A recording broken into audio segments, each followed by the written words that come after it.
Hello students, this video is about basic computer organization.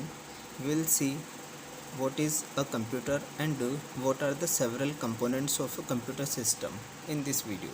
So let's start one by one. सबसे पहले start करते हैं what is a computer. Computer is an electronic device that accept inputs from the users, process those inputs and then produces some outputs. So basically computer एक electronic device होता है जो कि users से कुछ इनपुट्स लेता है और उन्हें प्रोसेस करता है. जो इनपुट्स यूजर्स से लिए गए उन्हें प्रोसेस करने के बाद कंप्यूटर को कुछ आउटपुट देना होता है. तो इस तरह से एक कंप्यूटर इलेक्ट्रॉनिक डिवाइस जो ये होती है वर्क करती है. इसके बाद में what are the several components of a computer system. तो कंपोनेंट्स के बारे में हम जानते हैं कि जो भी हम कंप्यूटर को देखते हैं कुछ hardwares we can see and कुछ हार्डवेयर्स ऐसे होते हैं जो कि inside the computer inside the CPU होते हैं. So let's discuss one by one. So CPU, input devices and output devices, these are the main devices that we use in a system. So all the input devices, all the output devices and the components of a CPU we are going to see one by one.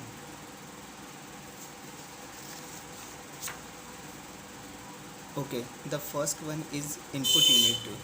So all the devices जो कि हम use करते हैं computer में inputs देने के लिए, जब भी यूजर्स कुछ इनपुट्स कंप्यूटर को देते हैं they use input devices like all the devices keyboard, mouse, joysticks, scanners, webcam and microphone are input devices. Because keyboards हम यूज़ करते हैं जब भी हमें कोई टेक्स्ट इनपुट, न्यूमेरिक इनपुट हमें कंप्यूटर में देना होता है we use keyboard.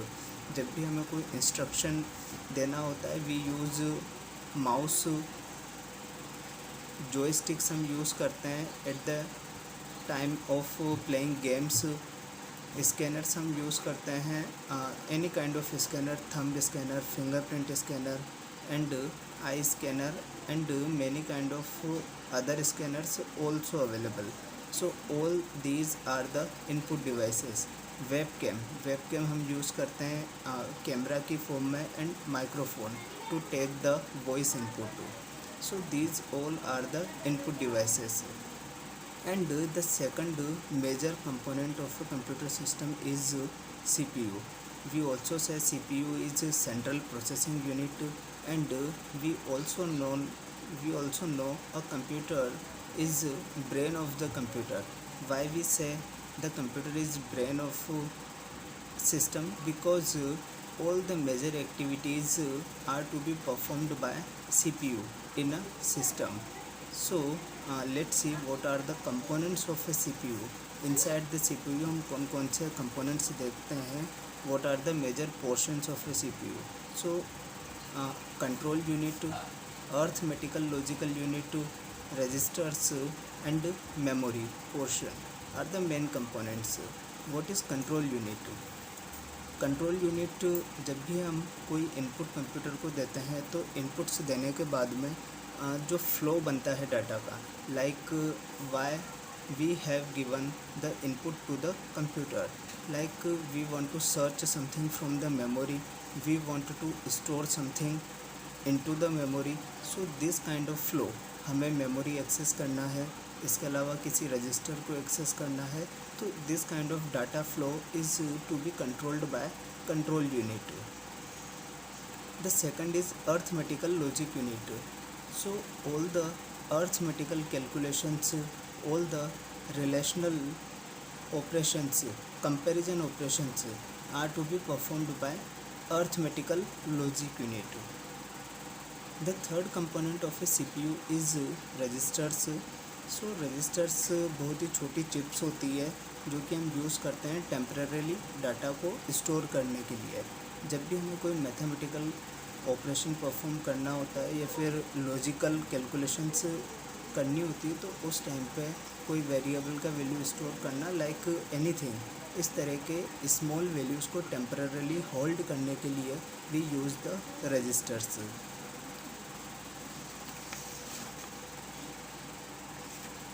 Okay. Third important portion of a computer system is memory unit. There are many other components also available like registers, TLB, etc. But these are the main. And third is memory unit. What is memory unit? So computer में जो portion हम data और instructions को store करने के लिए use करते हैं we say that memory unit. So many memory chips we use in system that can be categorized on the basis of their working speed or data transfer speed and storage space. Okay. तो computer के अंदर हम different kind की memory chips को use करते हैं. ये सभी चिप्स इनके वर्किंग स्पीड, इनके डाटा ट्रांसफ़र स्पीड और इनके स्टोरेज कैपेसिटी के अकॉर्डिंग कैटेगराइज्ड होती है. So what are the these different chips like RAM, ROM, hard disk etcetera. So इन सब के बारे में डिस्कस करने से पहले हम देखते हैं कि कंप्यूटर में मेमोरी हायरार्की फॉलो होती है. Any computer follows a memory hierarchy. तो लेट्स से अगर हम कंप्यूटर के अंदर कुछ भी सर्च कर रहे हैं, we opened our computer and we are searching something into the D drive और सी ड्राइव और F drive etcetera. So drives बनी होती है कंप्यूटर में, हमें कुछ सर्च करना है. तो जब भी हम कुछ सर्च कर रहे होते हैं तो कंप्यूटर क्या करेगा कि उसको मेमोरी एक हायरार्की में एक्सेस करता है. सबसे पहले वो सर्च करेगा कि जो भी हमने सर्च किया वो अगर कैश मेमोरी के अंदर मिल जाएगा तो computer will return that data और instruction from there, will return that data from cache memory. अगर कैश मेमोरी के अंदर कंप्यूटर को वो डाटा नहीं मिला जो हम सर्च कर रहे हैं, then computer will look inside RAM, random access memory. और अगर वहाँ पर भी रैम या रोम के अंदर भी कंप्यूटर को सर्च किया हुआ डाटा इंस्ट्रक्शंस नहीं मिल रहे हैं, then computer look into the hard disk and will return the values data from hard disk. और अगर हार्ड डिस्क के बाद भी अगर हम सर्च करना चाहें तो पेरिफेरल डिवाइसेस. तो ये एक हायरार्की होता है जो कि कंप्यूटर्स यूज़ करते हैं for accessing and for retrieving the data and for giving the output of data. So this is the main memory hierarchy that computer सबसे पहले डील करता है कैश मेमोरी के साथ में, then primary memory, then secondary memory. So this is the basic hierarchy. and अगर speed की बात करें, cache memory is the extremely fast. हम क्यों बोलते हैं कि cache memory extremely fast? First reason ये बोल सकते हैं कि because it directly interacts with the CPU में हम जानते हैं कि प्रोसेसर यूज़ होता है और प्रोसेसर की प्रोसेसिंग स्पीड काफ़ी हाई होती है. और इसी वजह से डायरेक्टली कंप्यूटर का जो प्रोसेसिंग चिप होती है वो हार्ड डिस्क के साथ डाटा ट्रांसफ़र नहीं कर सकती, क्योंकि हार्ड डिस्क का जो डाटा ट्रांसफ़र रेट होता है काफ़ी कम होता है. तो कैश मेमोरी की डाटा ट्रांसफ़र रेट काफ़ी तेज़ होती है, इसकी वजह से डायरेक्टली सीपीयू के साथ डील कर सकता है. इसके बाद हम बात करते हैं प्राइमरी मेमोरी रैम और रोम की. तो अगर स्पीड की बात करें तो रैम और रोम का जो डाटा ट्रांसफ़र का स्पीड होता है वो कैश मेमोरी से कम होता है, slower then the cache memory and faster than the hard disk. Okay, and if you talk about hard disk, so the data transfer rate of hard disk is slower than the primary memory and cache memory also. So this is the main memory hierarchy that any computer uses for retrieving and giving output of data from the memory.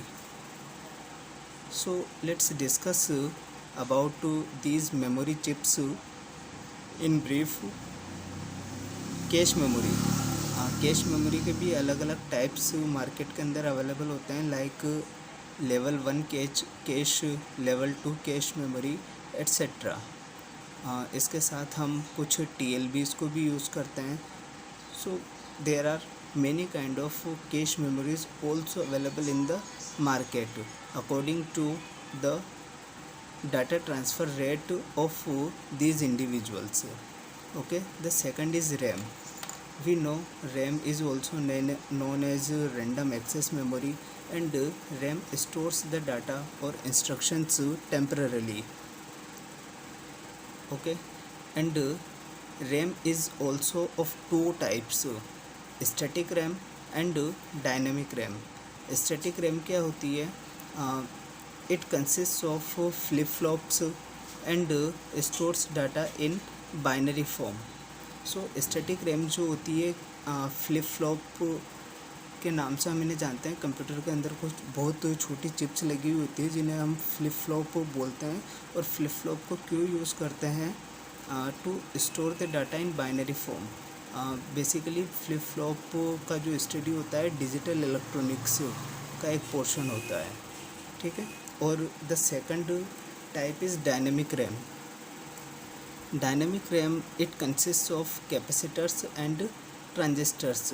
अगर कोई भी पूछे static RAM या dynamic RAM के बीच में difference क्या है, तो स्टैटिक रैम फ्लिप फ्लॉप से मिलकर बनी होती है and dynamic RAM is made of capacitors and transistors. And dynamic RAM uses electric charge to store data. Okay, this is the basic definitions of static RAM and dynamic RAM and the differences also.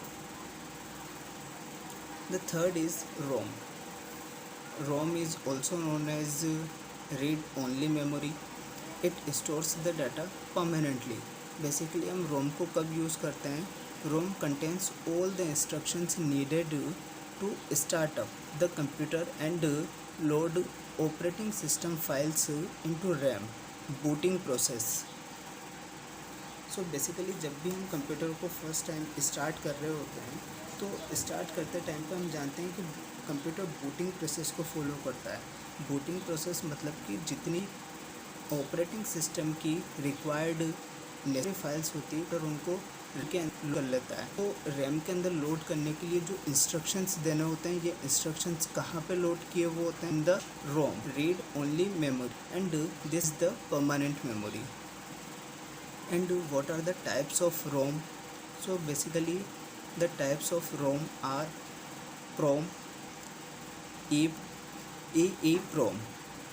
प्रोम का definition, इसका full form हम कैसे ले सकते हैं? Programmable read only memory.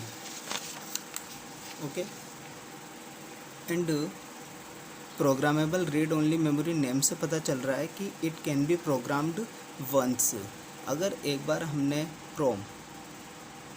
Programmable रोम को instructions दे दिए, इसके अंदर इंस्ट्रक्शंस लोड कर दिए चिप के अंदर, then we can not change them. Okay. And we can not erase them also. The second is EEPROM, Erasable Programmable Read Only Memory. So इसे हम प्रोग्राम तो कर सकते हैं लेकिन अल्ट्रा वायलेट लाइट सोर्स को यूज़ करके इरेज भी कर सकते हैं. इरेज करने के बाद में हम इसे रीप्रोग्राम भी कर सकते हैं. फिर से इस चिप के अंदर इंस्ट्रक्शंस को लोड किया जा सकता है. The third is electrically erasable programmable read only memory. तो नेम से पता चल रहा है कि जब भी हमें इसे इरेज कर रहे हैं तो कुछ इलेक्ट्रिक सिग्नल्स की हमें हेल्प लेनी पड़ती है. इलेक्ट्रिक सिग्नल्स की हेल्प लेके इस टाइप की जो रोम होती है हम उससे इरेज कर सकते हैं, उसके इंस्ट्रक्शंस को क्लियर कर सकते हैं, फॉर्मेट कर सकते हैं और उसके बाद में इसको फिर से रीप्रोग्राम भी किया जा सकता है. So these are the different memory chips, and let's see the measurement units of a memory system.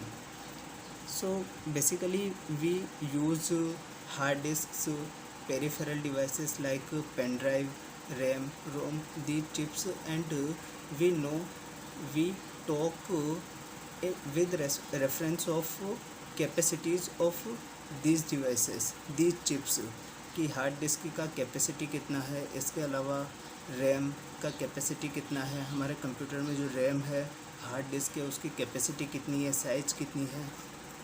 तो इसे मेज़र करने के लिए हम कुछ यूनिट्स को फॉलो करते हैं। तो कंप्यूटर के अंदर सबसे छोटा यूनिट जो होता है मेज़रमेंट, मेमोरी मेज़रमेंट के लिए, वो होता है 1 बिट।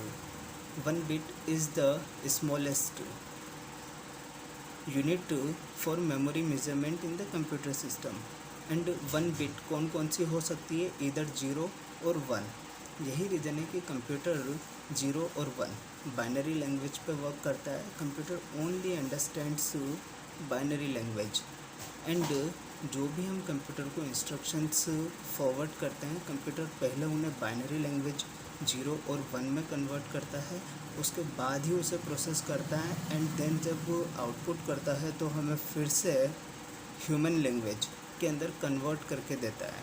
तो यहाँ पे हम बात कर रहे हैं सबसे छोटा यूनिट क्या हो गया मेमोरी मेज़रमेंट के लिए, 1 बिट। और 1 बिट कौन कौन सी हो सकती है, या तो 0 और 1। ओके, 4 बिट्स का कम्बिनेशन को हम क्या बोलते हैं, 1 निबल। एंड 8 बिट्स के कम्बिनेशन को हम क्या बोलते हैं, 1 बाइट। 1024 बाइट्स के कम्बिनेशन को हम बोलते हैं 1 किलो बाइट। जहाँ भी 1024 लग जाएगा उसे हम बोलेंगे 1 किलो बाइट। ओके, अगर 1024 kilo byte then will say 1 megabyte. तो अगर कोई भी बोले कि 1 मेगाबाइट की साइज़ कितना होता है, तो 1024 kilo byte.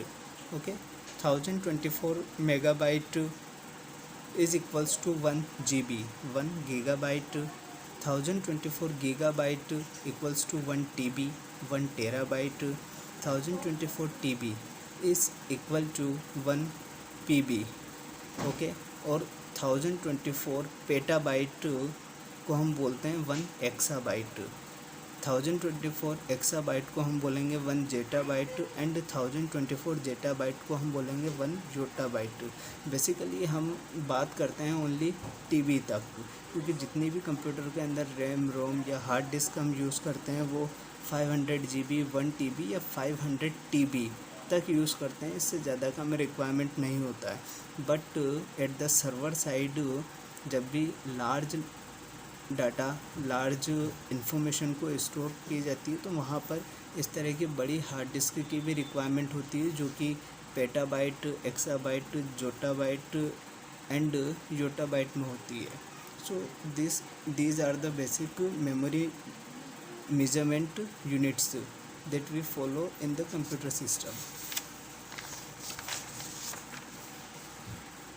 Okay. In the next video we will discuss about different types of software. Okay, thank you.